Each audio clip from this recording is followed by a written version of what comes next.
Bom, iniciamos aqui a nossa gravação da aula de hoje. Vamos iniciar a camada de rede. É a última camada que vamos abordar na nossa disciplina. Então, nós vamos entender basicamente como funciona o núcleo da rede, né? Como que o núcleo da rede encaminha os pacotes, né? A gente tem uma noção, mas a gente vai estudar um pouco mais detalhadamente, né? Como é que funciona o núcleo da rede dentro das aulas que nos restam.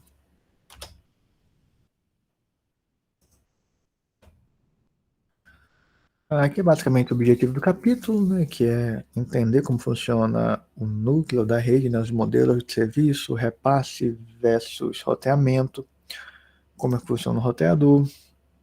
Vamos citar, né, não vamos ver o algoritmo em si, mas vamos saber quais são os algoritmos que funcionam para fazer o roteamento, né, falar um pouco sobre IPv4 e IPv6. Boa noite. Boa noite, Magno.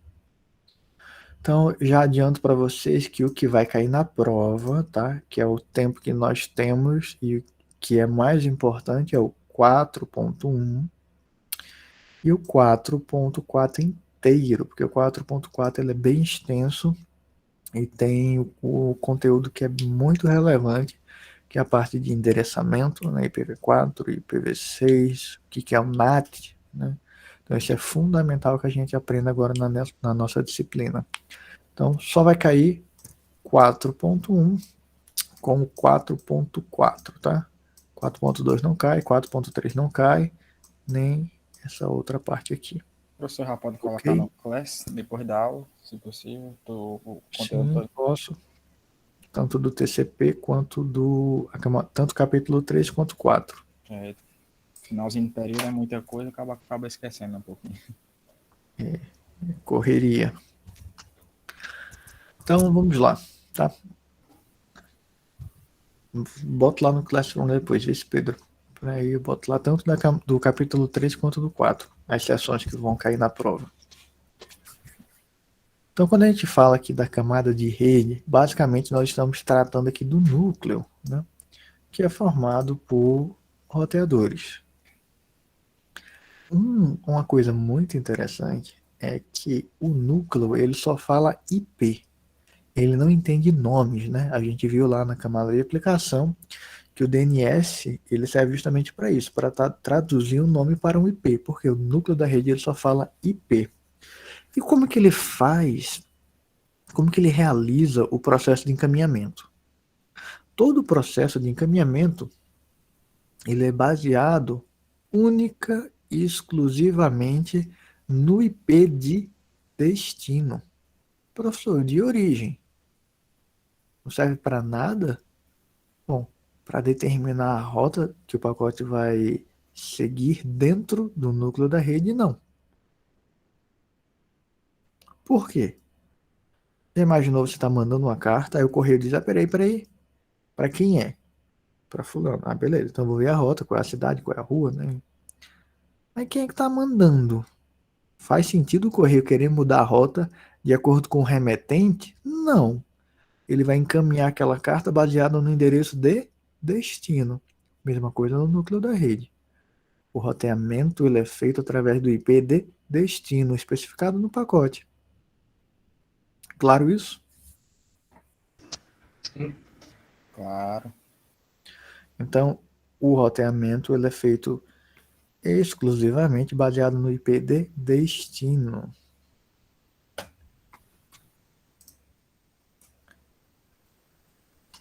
O que executa o lado da camada de aplicação, camada de transporte, ele roda exclusivamente aqui, ó, na borda. O núcleo ele não entende aplicação em transporte, tá? Ele só vai examinar a camada de rede. O que tem na camada de rede? Endereço IP.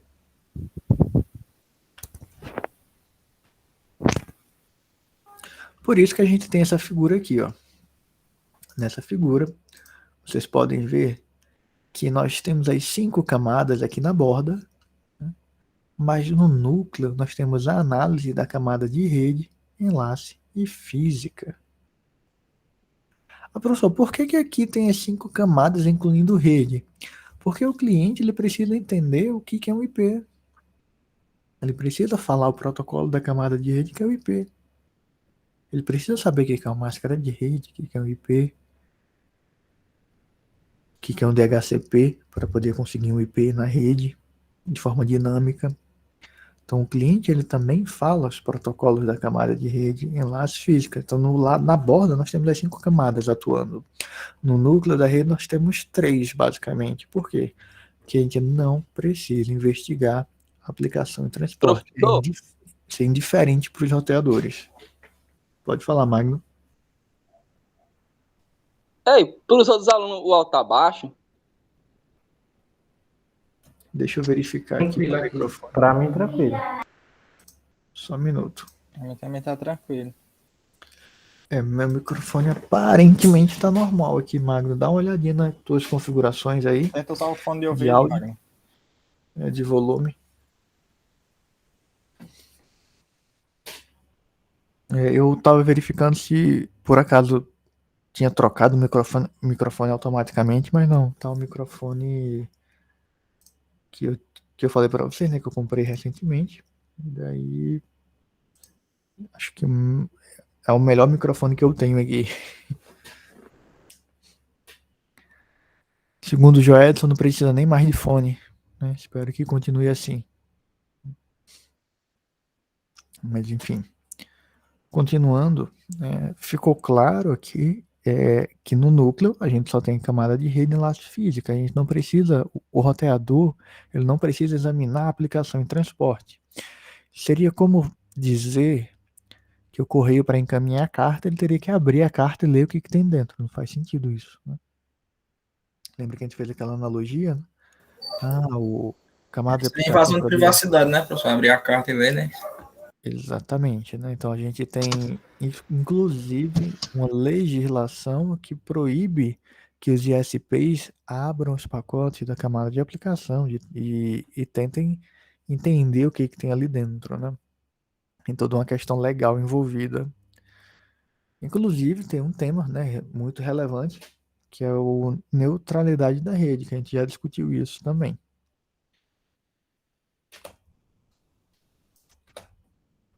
Aqui tem um pacotinho, né, simulando aqui o pacote caminhando, sendo encaminhado na rede. Né? Até essa entrega aqui na camada de aplicação. Perceba que ele chegou menor. Por que ele chegou menor? Porque quando ele sai, tem os cabeçalhos que são adicionados, né, de cada camada. Aí ele vai perdendo, né? Aí ele vai sendo removido, né? É como se eu tivesse vários envelopes, né? Eu vou removendo os envelopes até pegar a informação que está lá no último envelope.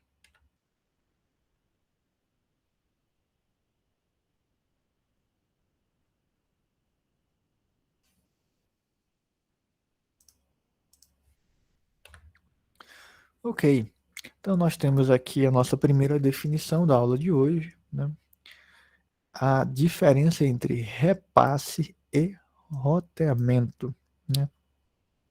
Repasse é a ação de mover pacote da entrada para a saída. O que é mover o pacote da entrada para a saída?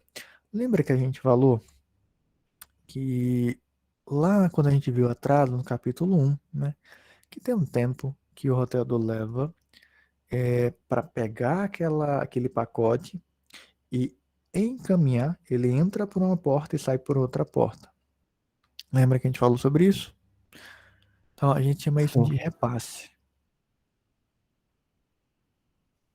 Repasse é o ato do roteador pegar o pacote, checar a tabela de roteamento e determinar por onde aquele pacote vai ser encaminhado. Isso é claro para vocês ou é muito abstrato? Professor, é tipo nas cartas, né? O pessoal que organiza as cartas, né? Vai colocar no lugar certo para a carta ser levada, né? Isso. Vamos entender aqui através de uma figura. Deixa eu compartilhar aqui com vocês um minuto só.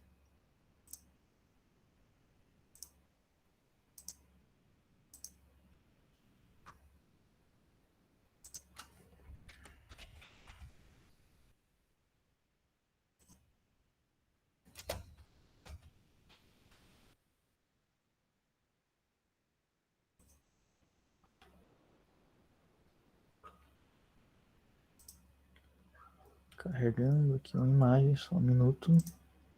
Pronto. Temos aqui um roteador, tá? Essa aqui é a cara de um roteador. Para quem não conhece, prazer, roteador. Fica um pouco mais próximo da nossa realidade, para não ficar uma coisa assim tão abstrata, né? Então veja, os roteadores, eles são conectados entre si, né? A gente chama isso de cascateamento, né? A gente tem, vou botar o fiozinho azul, conectando aqui, ó.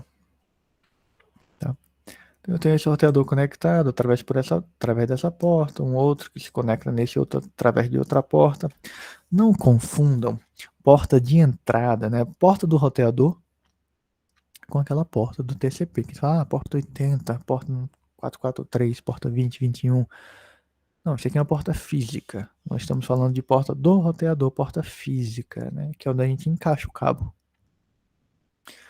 Então,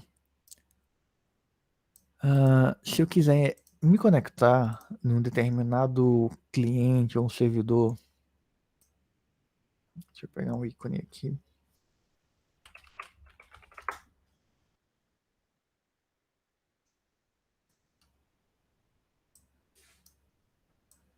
Eu tenho um servidor que está conectado aqui nesse roteador. Nessa primeira porta aqui. E eu tenho um cliente também que está conectado nesse outro roteador.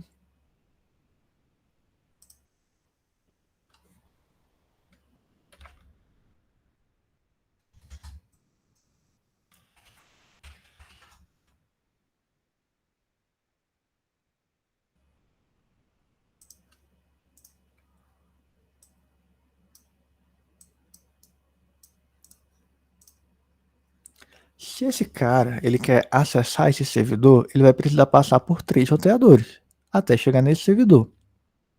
Por qual porta? Ele entrou por essa primeira porta aqui, ó.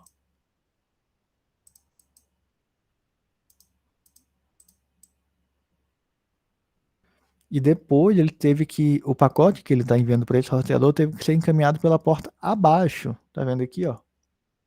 Deixa eu virar a setinha para vocês visualizarem melhor. Aí sai por aqui, chega nesse roteador por essa primeira porta aqui, vai sair por essa porta aqui de baixo, até chegar nesse roteador que chega no servidor. Sacaram o caminho aqui? Dá para ver bem? Ele passa por todas as outras portas. Como? Ele passa por todas as outras portas até chegar na de saída. Ele entra por uma ou sai pela outra, né? É porta a porta, né? É como se fosse ponta a ponta, né? Sim, entendi. Ele entra por uma porta e sai pela outra. As outras portas não recebem esse pacote, né? Então, assim, tem um tempo para o pacote chegar, o roteador analisar aquele pacote, qual é o IP de destino, para ele decidir qual é a porta de saída. Ou seja, a porta de entrada e de saída vai ser relativo. Relativo por quê? Porque depende do pacote, da direção do pacote. Pode ser que eu esteja recebendo o pacote no fluxo contrário. Então, essa porta que era de entrada virou de saída agora. Por exemplo, se fosse o servidor enviando para o cliente, essa aqui ia ser a porta de saída, né? Porque ele estaria chegando aqui por essa porta e saindo por essa, para chegar aqui no cliente. Entenderam? Através dessa trajetória que ele define qual seria uma melhor rota ou não para chegar ao destino. Vamos falar sobre isso agora. Eu só queria que vocês entendessem esse processo aqui. O que seria um roteador? Então tá aqui uma foto real de um roteador e como que a gente conecta, né? O que seria uma porta? Vamos falar sobre isso agora, né? Uma ótima pergunta. Beleza, mas como que a gente define essa rota? Vamos chegar lá. Beleza até aqui? Ok. Beleza. Beleza. Deixa eu voltar aqui para o slide.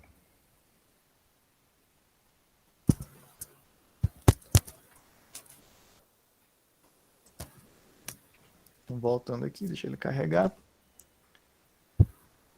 Então a gente tem em cada roteador uma tabela pré-definida de rota. Tipo assim, ele quer chegar nesse IP, então ele vai sair por essa porta. Porque por essa porta ele chega nesse outro roteador, que esse outro roteador vai saber encaminhar. O roteador ele não sabe a rota inteira. Ele não sabe por quantos roteadores aquele pacote vai ser encaminhado. É como se fosse o posto de Ipiranga, naquele comercial. Acaba para lá e fala, como que eu chego em tal lugar? Ele, rapaz, não sei não, mas vai ali, tem um outro posto lá na frente.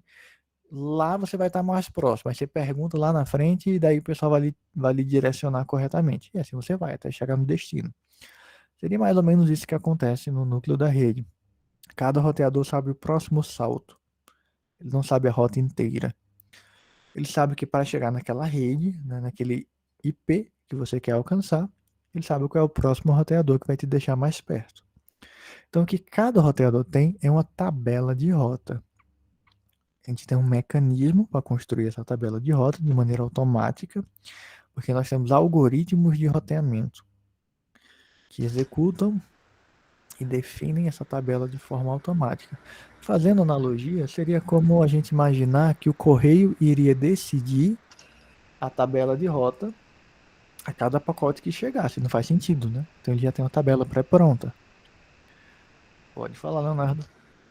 Esse distanciamento, aproximação que se tem de um pacote ao determinado destino, ele é definido pelaquela numeração do IP? Boa pergunta. Tem uma relação, né, com o número do IP, claro, mas assim, qual é a relação, né? O IP, ele é distribuído assim de forma geográfica. É como se fosse um CEP, né, de forma semelhante a um CEP. Então assim, através do IP, a gente consegue determinar, por exemplo, qual é a grande rede que é responsável pelaquela faixa de IP. E depois a gente vai afunilando até chegar no destino. Um exemplo, tá? Eu vou dar um exemplo aqui para vocês. Se vocês acessarem esse site aqui, chamado IPGEL, ou IP Location, deixa eu abrir aqui.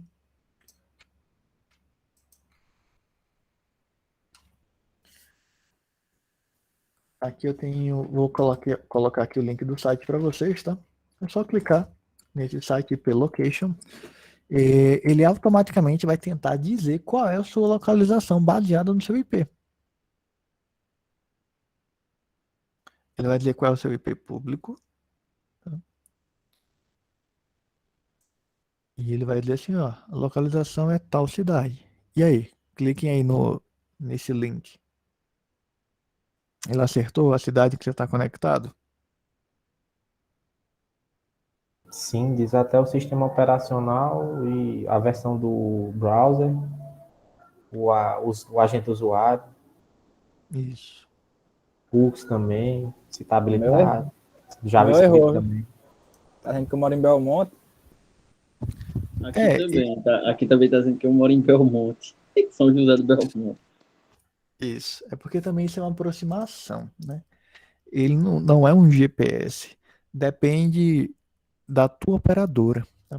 Quando a gente faz isso lá no Instituto, né, no IF, ele diz que é Recife. Por quê? Porque a nossa faixa de IPs, ela vem da RNP, que é um ponto de presença em Recife. Então, é um conjunto de IPs que a RNP distribuiu para a gente, né, que ela tem a posse, mas que eles foram distribuídos, teoricamente, para Recife. Né?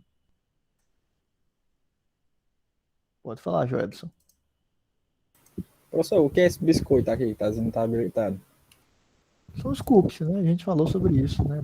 Sobre os Ah, cookies lá no HTTP.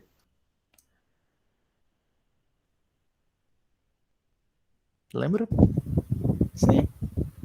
Era só isso mesmo. Exatamente isso aí. Tem outros sites aqui, eu tô abrindo aqui para ver se eles acertam aqui, mas enfim, vocês podem fazer esse teste depois. Aí por que que isso é possível, né? Isso é um processo para facilitar, porque a gente não precisa averiguar, por exemplo, uma lista com bilhões de IPs. A gente tem uma agregação do tráfego, tipo, essa rede aqui começa com o 92, vai para esse roteador aqui, com o 91 vai para esse roteador aqui, para essa rede, e daí vai ficando mais fácil. Fazendo analogia mais simples, Seria como você está na biblioteca, e daí você quer um livro específico. Mas aí eu não vou lhe dizer exatamente em qual estante está. Digo, olha, tem aquela grande área, que você tem aquelas estantes, computação, daí vai ter uma sub-área que é banco ou redes, e daí na área de redes você vai encontrar uma pilha de livros do Kurose, e daí lá vai estar o livro da oitava, nona edição, e tu vai achar. Daí eu vou lhe direcionando por áreas maiores até chegar na área mais específica. Então o IP ele faz mais ou menos isso. A gente consegue direcionar para uma rede maior que vai afunilando. Então a gente tem o ISP que tem aqueles IPs, né, e ele distribui. Mas a gente sabe que aquele IP ele é daquela localidade. Então vocês conseguiram perceber que ele errou em alguns lugares. Aqui o meu deu Cabrobó, né? Estou em Salgueiro, né? Mas ele erra por pouco, né? São alguns quilômetros de diferença. Ele não diz, por exemplo, que ele está em São Paulo. E Agora em São daí, Paulo é exagerado um pouquinho. daí, eu vou hackear as coisas aqui, né? Beleza, né? Toda vez que você acessa um site, você tem que dizer qual é seu IP. Senão ele não tem como lhe mandar a resposta. Daí você pergunta para sua operadora. Você deu esse IP para quem? Ah, dei esse IP aqui para Joredson. Ah, então beleza, foi ele que invadiu aqui o sistema. E esteja preso. Se a pessoa estiver perseguindo alguém, né, e souber o IP da pessoa, pode descobrir onde ela tá, né? Não você não tem como saber exatamente, né? A cidade, às vezes você erra a cidade. Uma região de 100 quilômetros, assim, né? Mas é difícil você encontrar a pessoa mesmo assim, né? E você não tem acesso, a operadora ela não vai dizer assim, olha, esse IP eu dei para tal pessoa que mora em tal lugar. Não, a operadora não vai fazer isso, né? São dados sigilosos. Mas, assim, é fácil, óbvio que você precisa de um mandato, né? Tem uma investigação criminal para saber a pessoa que acessou aquele site e fez alguma coisa que não devia, né? Obviamente que há mecanismos, né? Para você tentar mascarar o seu IP, né? Você usa uma VPN, tem o Tor, né? Tem alguns mecanismos. Mas o interessante é você perceber que para você fazer uma conexão com alguém, você tem que dizer qual é o seu IP. Daí automaticamente eu sei que você está acessando, né? Você tem que dizer para o servidor qual é o teu IP e vice-versa. Eu tenho que saber qual é o IP do servidor para que os pacotes sejam trocados. Bom, voltando aqui para repasse e roteamento. Repasse é o ato do pacote chegar e ser encaminhado por uma porta de saída. Obviamente, ele tem a porta de entrada e tem a porta de saída. Isso depende da direção do fluxo, né? Pode ser que uma porta, ela, dependendo da direção do fluxo, seja uma porta ou de entrada ou de saída, né? Depende da direção do fluxo daqueles pacotes, né? E daí a gente tem o outro conceito, que é roteamento, né? O que o Kurose ele determina como roteamento é o ato de a gente definir essa tabela. Não é uma tabela que fica sendo atualizada a cada minuto, né? Então, há uma tabela, que a gente chama de tabela de roteamento, onde nessa tabela de roteamento a gente tem as regras de encaminhamento, que é basicamente o seguinte: o pacote que entrou por essa porta, que deseja alcançar esse IP, para ele alcançar esse IP, ele tem que sair por essa outra porta. É isso que a gente tem. É uma tabela de roteamento fixa, que ela vai ser alterada quando? Quando o roteador parar de responder, quando adicionar um roteador novo, uma rota nova. Aí pode ser que ela seja alterada, mas até lá a rota é a mesma. A gente não fica atualizando as rotas. É como se o correio ele ficasse atualizando. Ah, vou mandar uma carta para Petrolina. A rota inicial é Recife. Ah, não, mas agora o correio decidiu que vai mudar. Hoje, porque hoje é quinta-feira. Não faz sentido. Eles têm a política padrão. Eles já traçaram a rota, né? Já fizeram a tabela de roteamento. A carta chegou, eles só vão verificar. Checa aí na tabela de roteamento. Qual é a porta que ele deve sair, né? Claro, a diferença entre repasse e roteamento. Repasse é o ato de pegar o pacote e encaminhá-lo. Roteamento é a tarefa de criar essa tabela.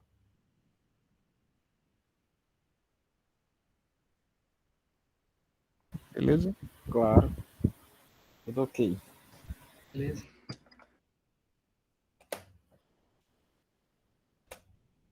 Aqui a gente tem um exemplo, né? Essa figura é bem legal, porque ela exemplifica aqui que cada roteador ele tem a sua própria tabela, né?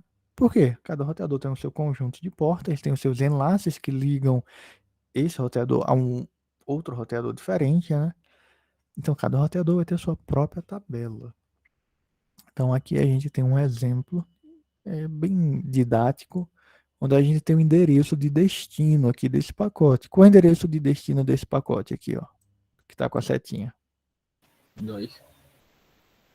Oi? Não, endereço. Oh.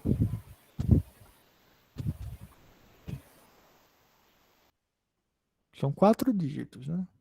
4 bits. 0111. Isso. Esse aqui é o endereço dele de destino. Tem que chegar nesse cara aqui, né? 0111. Esse roteador aqui tem quantas portas nessa figura aqui? 3. 3 pontos. Não, não, 2. não. 4. 4 portas, né? Sim. Tem a porta que o pacote está chegando e tem que portas de saída, né? Que ele numerou Isso, de 1 a 3. 3. Mas ele tem 4 portas, né? Então, se o pacote está chegando por uma porta, a gente espera que ele saia por uma diferente, né? Senão ele não estaria vindo por essa porta, né? Então, se ele está chegando aqui, ele deve sair pela porta 1, 2 ou 3. Daí a gente tem uma tabela. E nessa tabela a gente consegue verificar. Opa. Nessa tabela a gente consegue verificar qual é esse P? 0111. Ele fez o matching aqui, ó, exatamente aqui nessa linha. Aí ele diz o seguinte, olha, o endereço de destino 0111 que chega nesse roteador, né? Ele precisa sair pela porta 2 para chegar no seu destino. Agora eu encontrei. 0111 sai pela porta 2. Então eu vou encaminhar ele por aqui, por essa porta. A porta de saída vai ser a 2. Sacaram? Sim. Deu pra entender. Se o IP fosse 0101, ele sairia por qual porta? Porta 3. Oh, porta 2. Porta 2. Porta 2. Entendeu, professor? Mas, professor, Porta 0, 100. O valor do... professor, pode ser repetida a porta? Pode, 2 IPs diferentes podem sair pela mesma porta? Pode. É como se eu falasse assim, tô mandando carta para Petrolina, tô mandando carta para Juazeiro. As 2 cartas vão para Recife. Pode sair Depois de quantos Recife. quiser, né, professor? Pela mesma porta. Sim.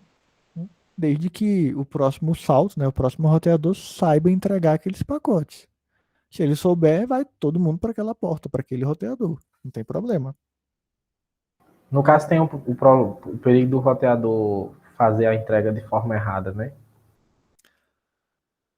Tem se a rede ela for mal configurada, se for uma falha, né? Antigamente a gente fazia isso na mão. Aí era muito fácil ter problema. É por isso que a gente tem aquele campo, quando a gente dá o ping, tem aquele campo que é o TTL, que é o Time to Live, que é o tempo de vida de um pacote. Por quê? Aquilo ali era um mecanismo para caso a gente tivesse algum erro de rota e aquele pacote ficasse em loop. E daí ele ia sendo decrementado. Cada salto decrementava uma vida dele. Exemplo.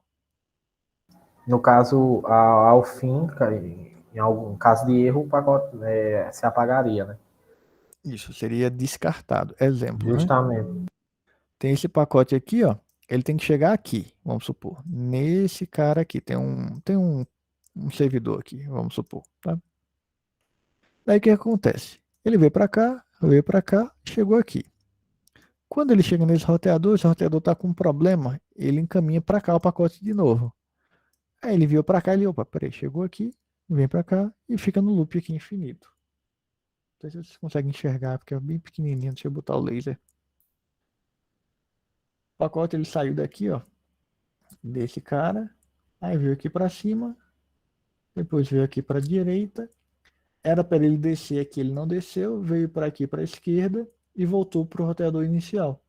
E daí ele fica nesse loop aqui, o pacote, rodando sem chegar no destino, por conta de uma falha de roteamento. Daí, para prevenir esse problema, que era comum quando a gente fazia isso na mão, definia as rotas na mão, a gente tem esse campo, que é o TTL, Time to Live. Aí descarta o pacote no fim da vida dele. Quando ele chega a zero, ele é descartado, né? Isso. Time to Live. Aí no caso seria reenviado o pacote.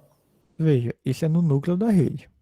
Quem vai determinar se o pacote ele vai ser reencaminhado ou não é a camada de transporte. Vai depender de quê? Se eu estou utilizando TCP ou UDP. Beleza? Aqui é o núcleo. O núcleo ele Beleza. é não confiável, né? O núcleo ele não garante nada. Se ele descartar, descartou. Ele nem avisa. Ele não diz assim, eu estou descartando. Não, ele simplesmente descarta. Né? Como a pessoa sabe se descartou, professor? Tem como saber? Claro que tem. A gente estudou isso no capítulo anterior. Timeout. Se deu um timeout, a gente infere que teve uma perda. A gente não sabe que o que se perdeu foi o sim. pacote ou o ACK. A gente sabe que o pacote não chegou. A gente sabe que o núcleo descartou em algum momento ou o ACK ou o pacote, porque ele não chegou à confirmação. Né? Isso se a gente estiver utilizando o TCP, né? Se estiver utilizando o DP, nunca saberemos se o pacote chegou ou não. Sim, porque o DP não tem essa preocupação.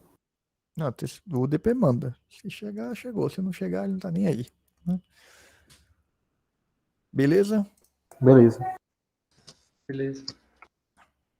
Então, cada roteador tem sua tabela de rota. Ah, professor, então como que se não temos mais uma definição manual da rota, como que ela é feita? Bom, a rota ela é feita automaticamente pelos próprios roteadores.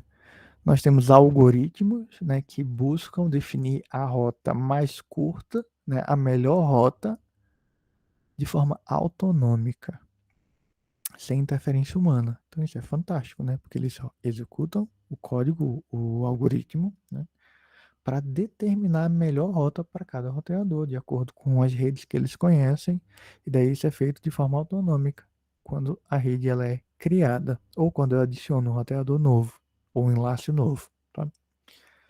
E daí a chance de ter um erro ela é praticamente zero, né? Porque os algoritmos são muito precisos. Então, alguns exemplos, né, de protocolos é o ASPF, né, o BGP, são os dois principais protocolos de roteamento. Tínhamos um protocolo chamado RIP, RIP. Coincidentemente, né, ele morreu, não funciona mais, não é mais utilizado, foi substituído, né? Então, hoje, na prática, nós temos dois protocolos de roteamento que funcionam na internet. O ASPF e o BGP. A gente fala lá na frente um pouquinho mais sobre eles, tá? Meu nome, professor? OSPF, deixa eu escrever aqui. É que eu não escutei mesmo, deu uma travadinha pra mim. OSPF e o BGP.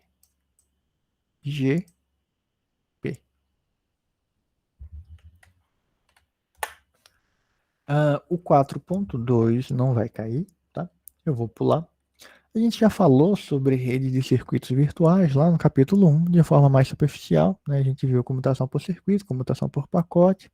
Então aqui são detalhes adicionais, né, de como é feita essa comunicação, né, por circuito, né, reserva de recurso. Isso aqui é algo muito legal, né?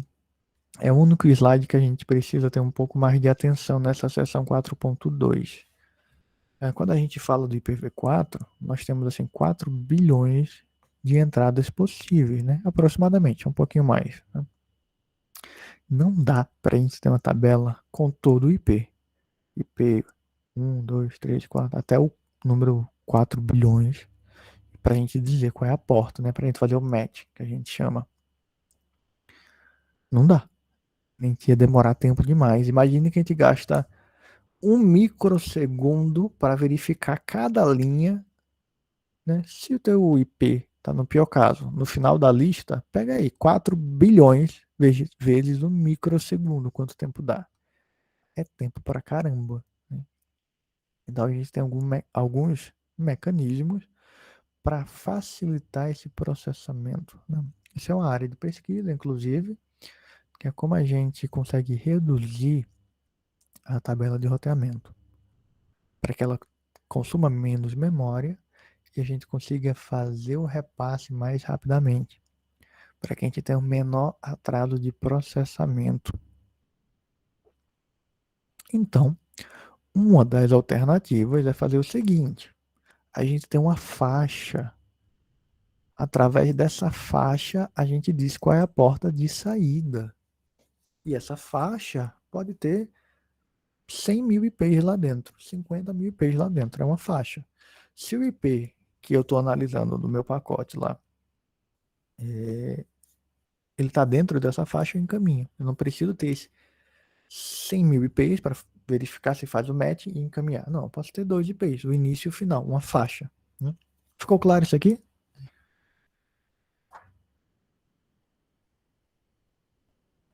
Eu não entendi muito bem. Pode repetir? Bem, não. Claro, repito sim. Deixa eu fazer uma analogia.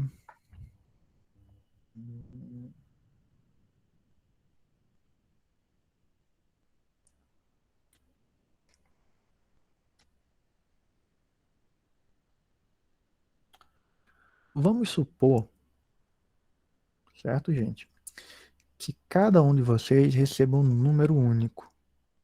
Cada turma, cada aluno de cada turma receba um número único. Então, primeiro período vai ter lá aluno 1, 2, 3, 4, aluno 30. Quando a gente vai para o segundo período, a gente vai ter aluno 31, 32, 33, alunos 60. Né? Daí vai para o aluno 61, 62, na turma 3, terceiro período, quarto período. Beleza? Claro isso? Beleza. Tá Deu para claro. entender esse exemplo inicial? Sim, sim. Beleza, vocês estão no... Vamos supor que eu coloquei agora, né? Então eu fui numerando, peguei a turma do primeiro período, botei o número do segundo, terceiro. Vocês estão agora no terceiro, né? Então, o número de neto é, sei lá, 35. Alguém levantou a mão? Alguém levantou a mão? Não, professor, eu só cliquei sem querer aqui. Ah, tá bom. Eu tinha ouvido. É que eu ouvi o barulho, mas não cheguei a visualizar. Ah, então vejam só esse exemplo, né? Imagine que eu vou. Que são portas, tá? No lugar de eu ter assim, olha. Porta 0, que é fulano. Se for porta 0, é fulano. Porta 1, porta 2, porta 3. A sala, né? Tem que encontrar a sala para facilitar. Que o próximo salto é a sala, né? Aí o que eu faço para resumir? Eu faço assim, ó. Do número 1, ou do número 0, depende se eu começar do 0 ou do 1. Do número 1 ao número 30, isso aqui vai ser direcionado para a sala do primeiro período. Eu faço uma faixa, né? Veja que isso aqui são 2 números, só digo o início e o fim. Tipo, professor, a faixa de endereço de destino vão ser os alunos e a interface de enlace vai ser a numeração das salas. Eu vou facilitar aqui dizendo que vai para aquela sala. Aí quando chegar lá na sala, aí você vai especificar e vai ver qual é o aluno específico, né? O que eu queria destacar aqui é que eu criei uma faixa para facilitar. Quem bater nessa faixa vai para a turma do primeiro período. E lá daí eles resolvem. Veja que isso é uma faixa. Se não fosse a faixa, como que eu iria fazer? Eu iria fazer um negócio assim, bem redundante. Eu fazia assim, ó. Aluno 1, primeiro período. Aluno 2, primeiro período. Aluno 3, primeiro período. Aluno 4, primeiro período. E assim sucessivamente. Então acho que isso aqui consome mais ou menos memória. Mais memória, não? Mas eu ia ter 30 linhas, né? Repetidas assim, aluno 1, primeiro período, aluno 2. Não, aí eu simplifico isso numa única linha. Eu digo assim, olha, do aluno 1 ao aluno 30, se bater nessa faixa, primeiro período. Então eu consumo muito menos memória. Porque a minha especificação é uma linha. E nessa linha eu tenho uma faixa. Dentro dessa faixa eu tenho 30 alunos. Bom, mesma coisa para IP. Então, para facilitar o processo de roteamento, né, para criar a tabela, eu tenho faixas. Eu digo o seguinte, olha, desse IP, esse aqui é um IP, tá? Especificado em binário, até esse IP, até essa faixa, sai pela porta 0. Ah, mas se for essa faixa, até essa outra faixa aqui, porta 1. E tem o senão ainda. Se não bater em nenhuma dessas faixas, vai pela porta 3, que é todo o resto. Então fica muito mais fácil de eu especificar minha tabela de roteamento. Ela fica muito mais concisa, consome muito menos memória e é muito mais fácil de processar. Ficou claro agora? Agora deu para entender. Tranquilo? Tranquilo. Beleza, então 4.2 não cai, né? Só teve esse detalhe que é importante da tabela, né? Dessas faixas que são criadas. 4.3 não cai, né? Que é o que entra em um roteador. Basicamente são as portas de entrada, porta de saída, elementos de comutação e o processador.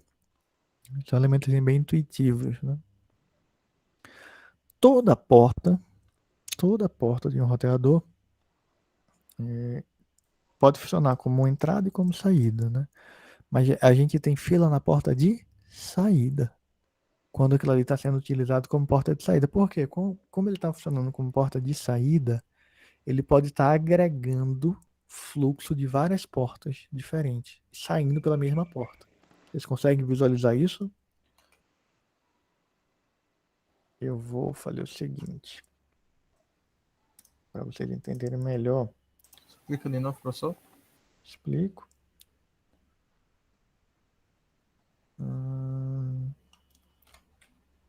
Peraí.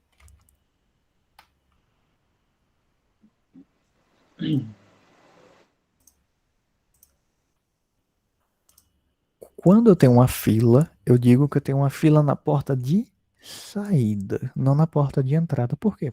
Porque esse cara que está conectado aqui nessa porta aqui, ele está enviando. Tem quantas pessoas conectadas aqui nessa porta? Só uma. Uma. Qual o limite desse enlace? Vamos supor que seja 1 gigabit. Então passa quanto aqui no máximo? 1 gigabit. 1 gigabit. E essa porta suporta quanto? 1 gigabit. Isso. Tem como eu estressar essa porta aqui enviando dados só por esse enlace? Não. Por quê? Porque esse enlace é de 1 gigabit, essa porta é de 1 gigabit. Não tem como eu sobrecarregar essa porta, recebendo dados.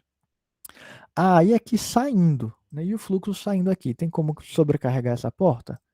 Tem como esse roteador ficar sobrecarregado. Por quê? Porque eu posso ter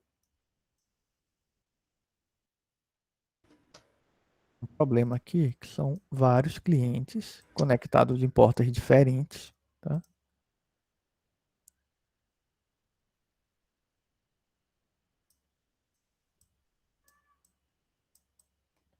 E todo mundo saindo por essa porta.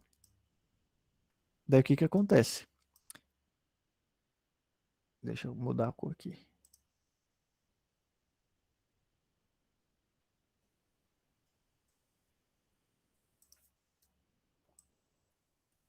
Esses caras aqui que tem a cor vermelha estão enviando dados, né?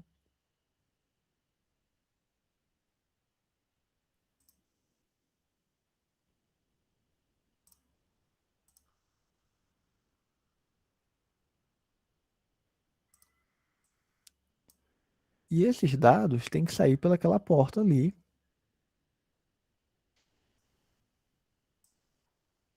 De saída. Qual é o problema? Vai ter uma sobrecarga. Porque todo mundo vai estar saindo por aqui.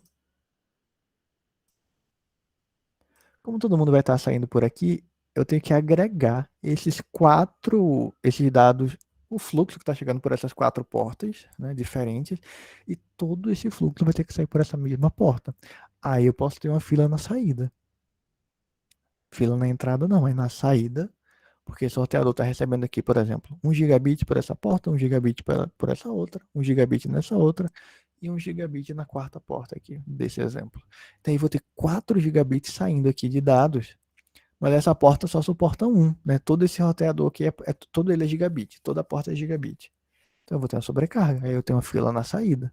Então a gente diz que a gente tem fila, mas fila na saída, não na entrada. Beleza? Beleza.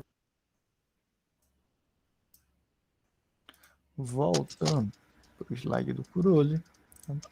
Lembrando que essa parte dos elementos de comutação, etc., ela não vai cair na prova, tá? Vou pular aqui e vamos aqui para o 4.4, que é a parte mais relevante do nosso capítulo. Tá? No 4.5, a gente veria como os algoritmos funcionam, né? Como que é o algoritmo de estado de enlace, de vetor de distância, o roteamento hierárquico. Então, a gente trabalharia realmente com o algoritmo, né? Passo a passo, para a gente entender como que ele funciona. A gente não precisa descer nesse detalhe do algoritmo para a gente ter um entendimento razoável. Tá? Então, nós vamos focar aqui agora no formato do IP, né? Como funciona o DHCP, como funciona o IPv4, como funciona o IPv6 e o ICMP. Então, essa figura ela é uma figura muito legal, porque aqui ele mostra a visão geral da camada de rede, né, dos principais protocolos. Acima dele, né, acima dessa camada, nós temos a camada de transporte com dois protocolos, né, TCP e UDP. Abaixo, a camada de rede, com quais protocolos? Temos vários, aqui temos alguns principais. O IP é um protocolo da camada de rede, né, o Internet Protocol, né, que tem duas versões, de IPv4 e IPv6. O ICMP, né, os protocolos de roteamento, que são basicamente três, né, que tem o objetivo de criar a tabela, né, de roteamento. Daí nós temos o RIP, que morreu, não funciona mais, não é mais utilizado. O OSPF e o BGP. Então, protocolos que definem a tabela de roteamento, né?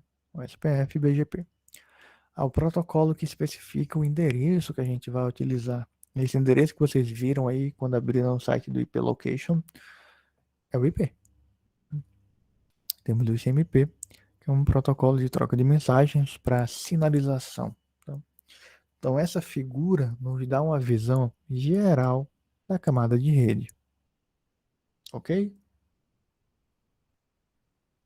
Ok. Então, aqui a primeira parte do 4.4 seria o formato do IP, do Internet Protocol, né? Lembrando que esse aqui é o formato do IPv4, versão 4, né? Então, nós temos aqui um espaço de 32 bits aqui para especificar a versão que eu estou utilizando no meu IP, que é basicamente IPv4 e IPv6, né? Comprimento do cabeçalho em bytes, né? O tipo do serviço. Isso aqui é um campo que a gente chama de TOS, que é Type of Service, né? Type of Service, né? Type of Service, ele vai dizer o tipo do serviço, né? Que é basicamente o seguinte. Isso aqui é um conjunto de bits que eu consigo especificar. Vai ser 0, 1, 2, 3, 4, 5, 6, né? E é um campo que não é utilizado na prática. Isso aqui era um campo de estudo de uns 20 anos atrás, que era chamado diferenciação de serviço. É eu sinalizar para o meu roteador que isso aqui, por exemplo, é um pacote de streaming, né, de vídeo. E daí ele rotearia de maneira diferente, através dessa marcação do tipo de serviço, né, do TOS. Na prática, isso não é utilizado, né? Porque isso também quebraria o princípio de neutralidade da rede. Então, esse campo aqui é um campo obsoleto que não é utilizado na prática. Os roteadores poderiam utilizar? Sim. Eles têm suporte para esse campo? Sim. É utilizado na prática? Não. Também teria que definir, né, qual é a numeração de cada tipo de serviço, qual era a prioridade que cada um teria. Se eu ia ter um caminho com menor banda, se eu ia limitar a banda, se eu ia descartar mais pacote desse tipo. Então tem todo um conjunto de regras que poderiam ser criadas, mas isso ficou no campo da simulação. Na prática, não chegou a ser implementado, né? embora os roteadores, muitos roteadores possam tenham suporte, né, para implementar uma determinada política, né, mas não houve consenso da comunidade para que esse campo fosse utilizado. O comprimento do datagrama inteiro em bytes é uma coisa, o comprimento do cabeçalho, outra coisa é o comprimento do datagrama, né? O comprimento do cabeçalho ele precisa ser informado porque temos uma extensão do datagrama IP, né? O cabeçalho IP ele pode ser estendido, tem alguns campos opcionais, e daí a gente precisa saber qual é o tamanho para saber se tem campos opcionais especificados no meu pacote ou não. O IPv6 acabou com isso, não tem campos de comprimento do cabeçalho, nem tem opcionais, né? Ele tem um cabeçalho fixo, né, que não é modificado. Daí vocês percebem que a gente tem os campos aqui de baixo, né? Identificador de 16 bits, flag de deslocamento, né? A gente vai falar sobre esses 3 campos, né, já já. Temos o TTL, né, que é o tempo de vida, que eu já falei para vocês. O protocolo da camada superior, que eu vou especificar se é o DP ou TCP. Basicamente é isso, né? Camada superior é a camada de transporte, então seria o DP ou TCP. Soma de verificação é o checksum. Aqui é uma redundância, porque a gente tem a soma de verificação no TCP e no DP. Temos aqui também na camada de rede, né, no IP. Nós temos um checksum adicional. O IPv6 acabou, né, com esse campo. Por quê? Porque ele não é utilizado na prática na camada de rede. A gente utiliza a camada de transporte com checksum para fazer a retransmissão na borda. Então, o IPv6 não tem soma de verificação no cabeçalho. Tá? Lembrando que esse aqui é o cabeçalho do IPv4. Né?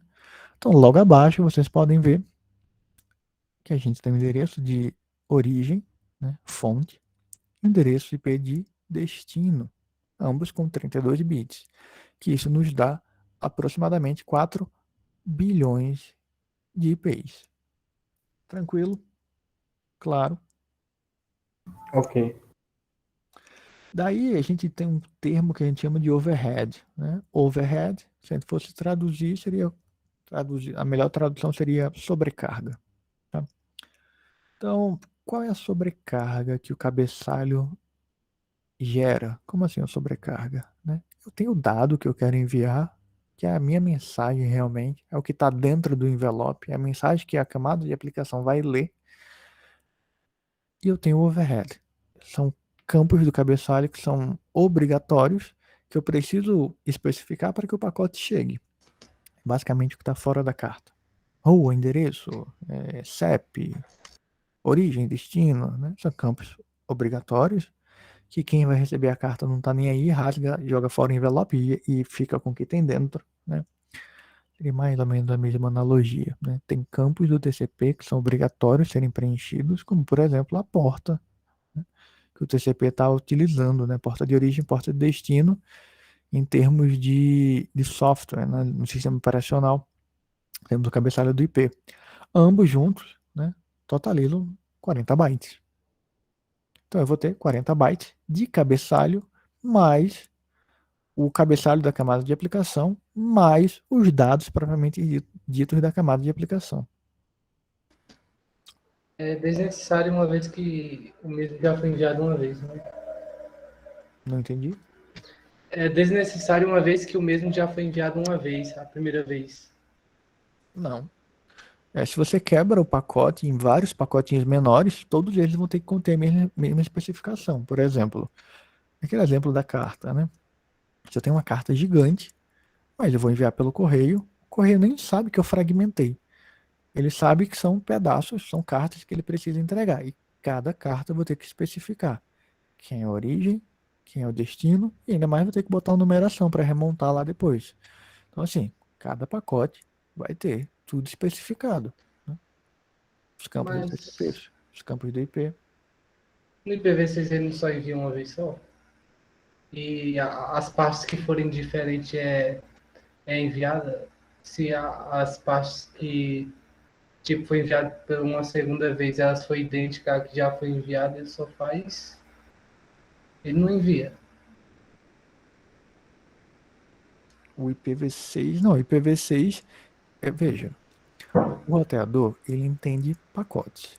Então, os pacotes, eles precisam ser identificados. Se a camada de transporte quebrou em 200 pacotes, esses 200 pacotes vão ter que ter especificação de origem e destino. Para o roteador, ele nem sabe que aquele pacote se junta com o outro especificamente, assim, ele faz o roteamento individual de cada pacote. Ele não tem essa noção de quantos pacotes foram quebrados, né? Quantas partes. Para ele, cada pacote é um pacote individual.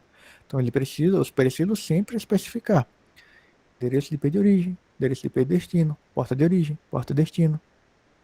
Isso tem que estar especificado em todo o pacote, né? Não tem como eu omitir. É como se eu recebesse um pacote lá, uma carta no correio. A primeira carta tem tudo especificado, mas a segunda não.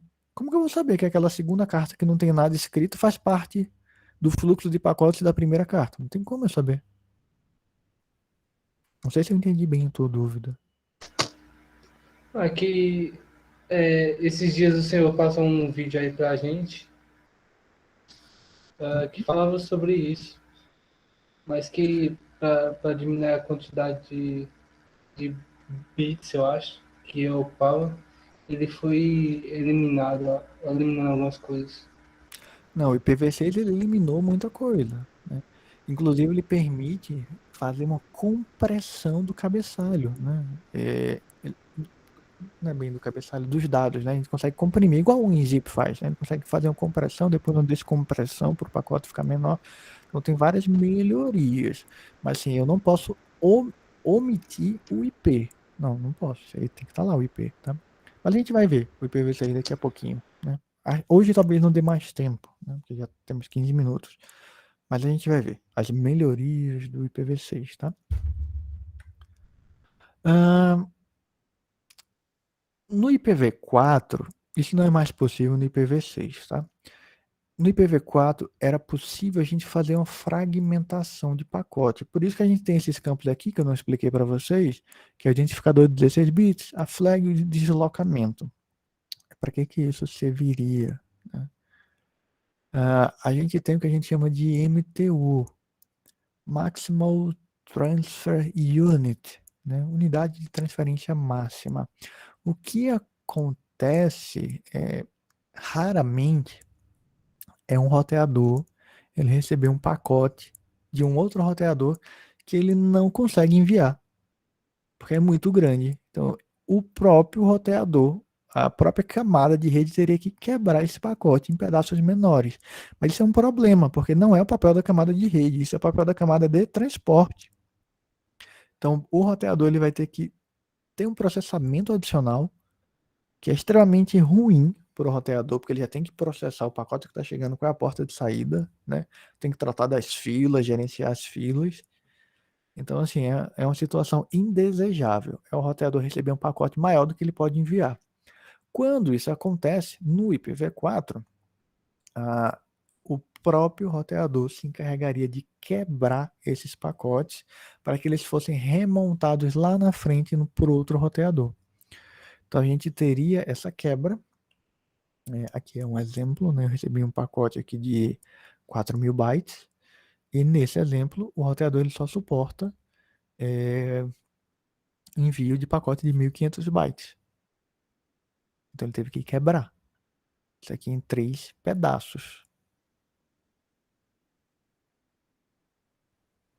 Certo?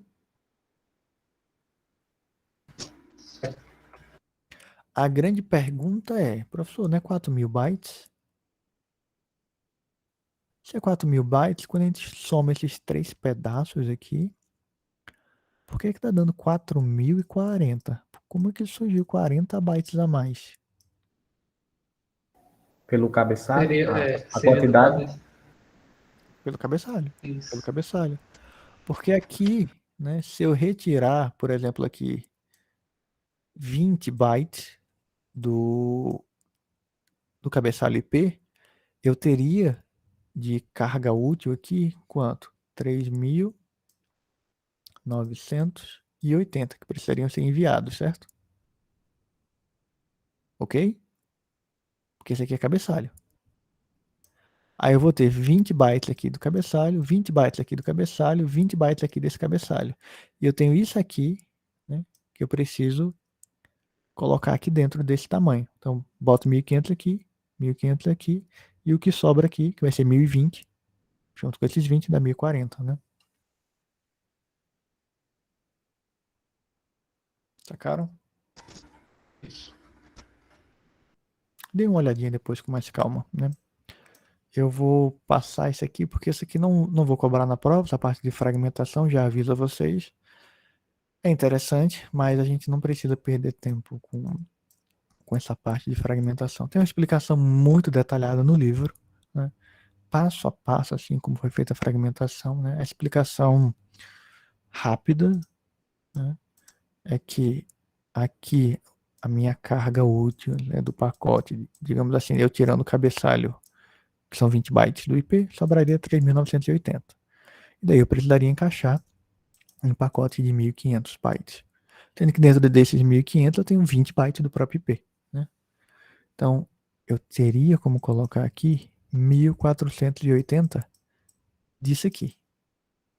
E aqui é a mesma coisa, aqui é a mesma coisa. Que acaba tendo um overhead adicional aí de 40 bytes. Por quê? Porque eu tenho dois pacotes adicionais, né, de 20 e 20 bytes aqui.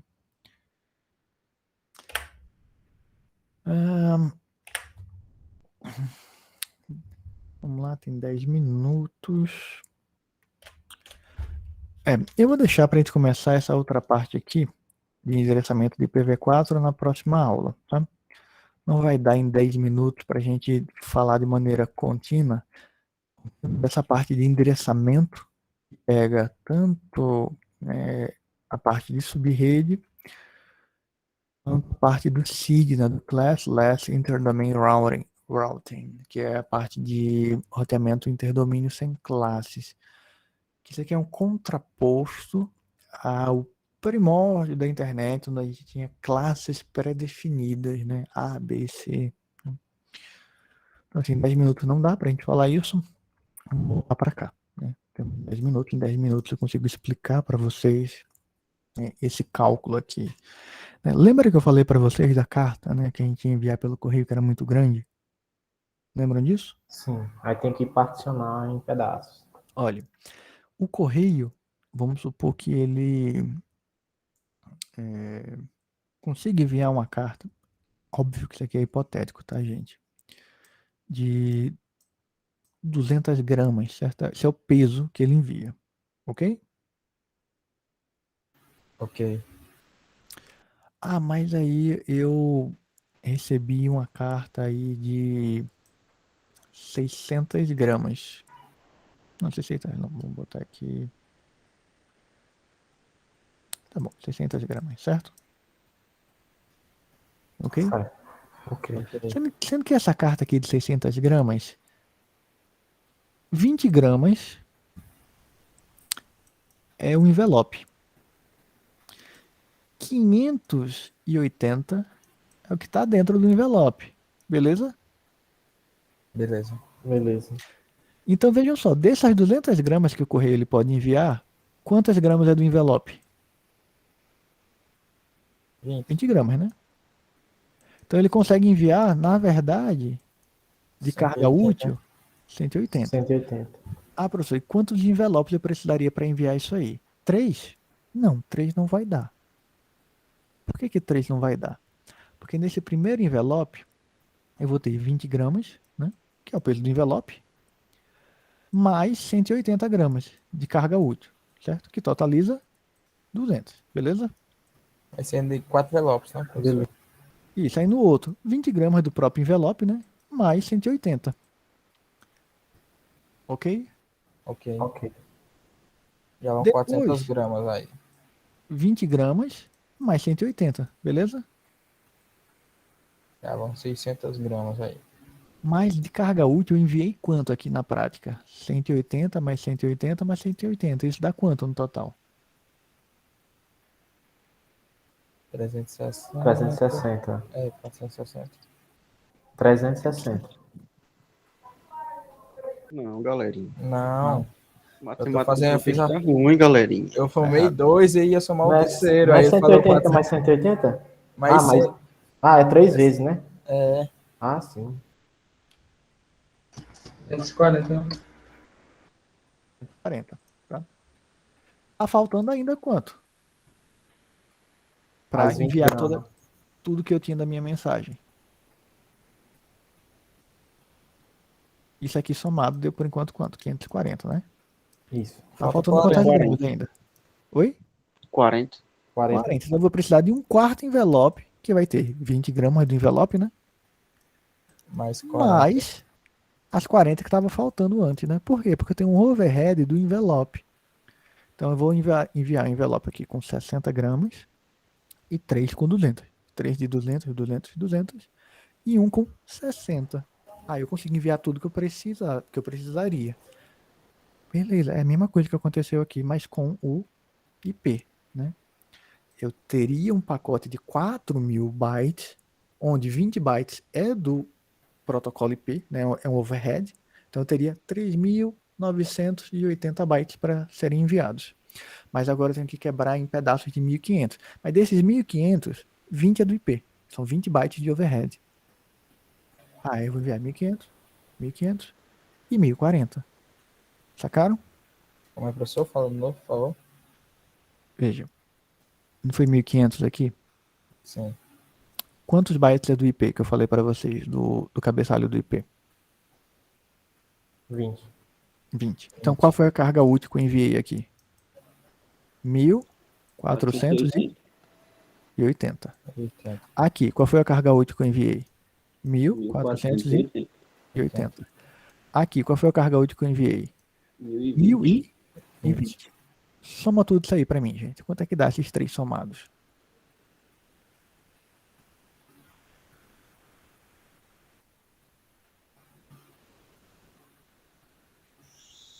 Quatro mil e... Não. Não. Não chega a 4.000, não.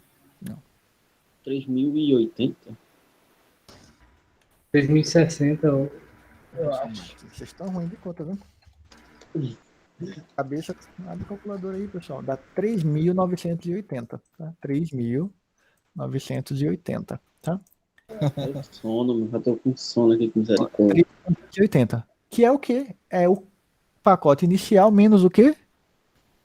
O cabeçalho do IP, que é 20. Sacaram? 3.480. 3.980. Oh, Saquei, professor.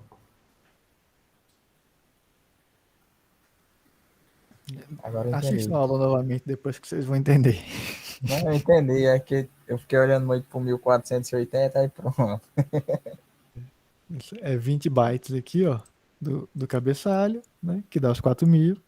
Aí eu tenho isso aqui mais 20 bytes do cabeçalho, né? 20 bytes do Mesmo. cabeçalho e 20 bytes do cabeçalho IP, né? Então, é isso, né? Aí o ID, né? A flag e o deslocamento é para eu saber qual é a parte, né? Qual é a primeira parte, qual é a segunda, qual é a terceira, para eu poder remontar.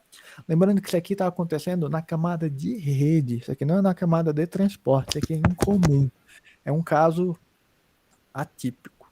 Aí o IPv4 ele suporta essa quebra, que é quando o roteador ele recebe um pacote maior do que ele consegue rotear. Então ele mesmo quebra para que isso seja montado ainda na camada de rede em outro roteador posteriormente. Né? Mas isso não é bom para o roteador. Gera um processamento adicional que não é ideal para o roteador. Né? Ele não foi feito para ficar quebrando pacote. Tá? O IPv6 acabou com isso. O IPv6 ele não tem essa possibilidade de quebrar pacote na camada de rede, né? Então, beleza. A gente terminou essa primeira parte, né? A gente encerra na próxima aula essa discussão de endereçamento, tá? Que a gente vai iniciar na próxima aula.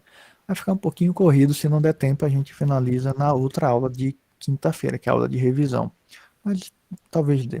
Porque a gente vai ver na próxima aula essa parte de endereçamento, tem a parte de subrede, tem a parte de DHCP, depois a gente vai ver o NAT e o IPv4, para a gente encerrar, né? O NAT e o IPv4, ICMP e IPv6, perdão, ICMP e IPv6. Talvez não dê para a gente ver tudo isso no na próxima aula, mas a gente encerra na quinta, né? Acho que mais uma aula na quinta a gente encerra. Próxima aula nós Faz uma começa aula de de 6h30, professor. Mas acho que nem todo mundo pode, né? É, eu brincando. Não, por mim não teria problema, mas eu acho que talvez vocês tivessem algum problema, quem trabalha, né? E na quinta a gente faz a aula de revisão, tá? Próxima aula, revisão quinta-feira. Segunda aula normal, continuando o conteúdo. Quinta-feira é revisão. E eu já vou colocar uma atividade para vocês do capítulo 3 e 4, A para vocês vantagem já de irem aula, fazendo, né? a vantagem de aula ser gravada, né? A pessoa pode assistir de novo. Isso, pode falar, Leonardo. No IPv6, se ele não divide o pacote, ele descarta. Perfeito, né? Ok. Pois beleza, pessoal. Uma boa noite aí para vocês. A gente se vê na próxima segunda. Deixa eu só verificar aqui rapidinho, não saiam, né? Quem entrou. Deixa eu ver aqui. Teve quem que entrou atrasado aqui. Deixa eu fazer a chamada de novo, bem rapidinho. Eu não sei se Joelson entrou de novo, mas aqui já chegou a notificação que ele saiu.